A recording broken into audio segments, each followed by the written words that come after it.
이렇게 화난 소비자들이 많은데요. 김병민 박사 보니까요. 네. 이 DHC 한국 모델이 있어요. 네. 지금 최근에 모델은 배우 정유미 씨더라고요. 정유미 씨도 전 모델 안 합니다. 네. 반응이 나왔습니다. 그러니까 여기에 대해서 계약에 대한 파기 내용들을 정유미 씨가 얘기를 한 것 같고요. 그리고 앞으로 재계약 얘기가 들어도 절대 하지 않겠다. 사실 정유미 씨 입장에서도 DH가 이와 같은 활동을 했을 거라고는 전혀 상상하지 못했던 상황이기 때문에 대한민국의 유명 배우들 입장에서야 특히 여배우들은 이 화장품 모델을 바탕으로 본인의 활동들을 굉장히 널리 펼쳐나가는 게 하나의 또 영역으로서 하고 있는 일환 아니겠습니까? 정유미 씨도 이 사건이 굉장히 깜짝 놀라지 않았을까라는 생각이 드는 대목이고요. 사실 DHC가 인터넷 텔레비전을 운영해 왔던 게 어제 오늘 일이 아니었던 것 같습니다.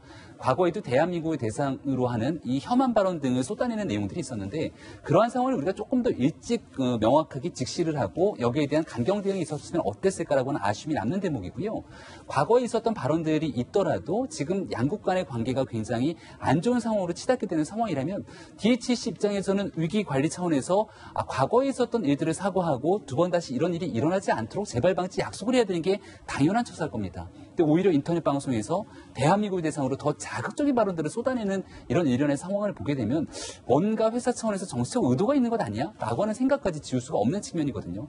정윤미 씨 같은 경우는 최근에 이 강타 씨와의 열애설 등 루머 등 때문에 본인 스스로가 굉장히 좀 곤혹스러운 상황에 처해져 있기도 했는데 이번에 모델 사건도 마찬가지로 본인에게는 이 연예계 활동을 하는데 굉장히 큰 어려움을 겪고 있는 일환인 것 같습니다. 아니, 이거를 회감이 들 것 같아요. 네, 그러니까 본인의 잘못이 아님에도 불구하고 따라서 이러한 내용들을 잘 극복하기 위한 정유미 씨의 대처, 노력 앞으로도 또 법적 소송까지 이어지지 않을까라는 생각이 드는데 법적 소송이요? 만약 정유미 씨가 일방적으로 계약을 해지한 상황이라면 여기에 대해서 일본 DHC는 어떻게 반응할까 등에 대한 걱정이 이어지고 있는 터라 이러한 내용들을 좀 슬기롭게 잘 극복하기 위해서 정유미 씨를 좀 응원해줘야 되지 않을까라는 개인적인 생각이 들기도 했습니다. 김광삼 변호사님한테 여쭤볼게요. 이제 활동을 하다가 이건 정말 이 브랜드는 내가 모델을 할 수 없다 중단을 했을 때 뭔가 정유미 씨가 이제 소송전에 휘말릴 가능성도 있는 건가요? 당연히 있죠. 근데 이제 계약 내용을 한번 봐야 할 것 같아요. 그래서 계약 내용에 일반적으로 어느 누구의 책임, 갑과 을이 있는데 이제 정유미 씨는 이제 DHC와 책임의 공방, 그러니까 어느 쪽에 책임이 있느냐, 이제 그거에 따라서 계약을 합법적으로 파기할 수 있고 또 합법적 파기라고 한다면 위약금 조항에 대해서도 사실은 위약금을 배상할 필요가 없는 거죠. 그래서 이 부분은 약간 이제 애매한 측면이 있긴 하는데 사실 계약을 파기의 원인 자체가 정윤 씨의 어떤 규칙 사유에 있는 건 아니잖아요. 네. 일단 그 DHC라는 자체는 기업이에요. 네.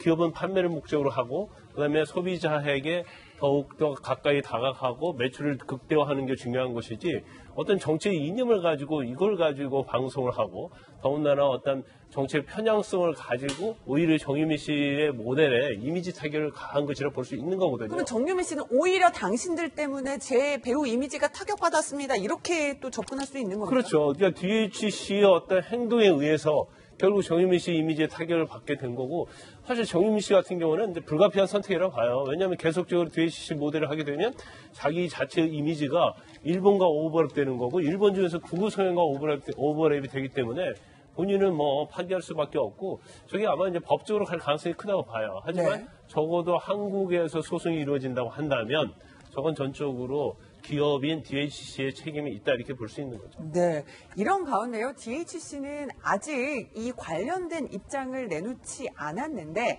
지금 보도가 되기로는 오늘 이제 공식 입장을 정리해서 얘기를 할 거다라고 지금 알려지고 있습니다. 이제 허나 소장님은 뭐 개인의 이미지, 기업의 이미지 이런 것들 많이 연구를 해오셨잖아요. DHC 제대로 사과를 할 것 같습니까? 제대로 지금 사과를 하지 않으면 이 지금 현재 상황을 타파해 나가기가 어려울 거라는 좀 생각이 듭니다. 왜냐하면 화장품은 이미지를 파는 곳이에요.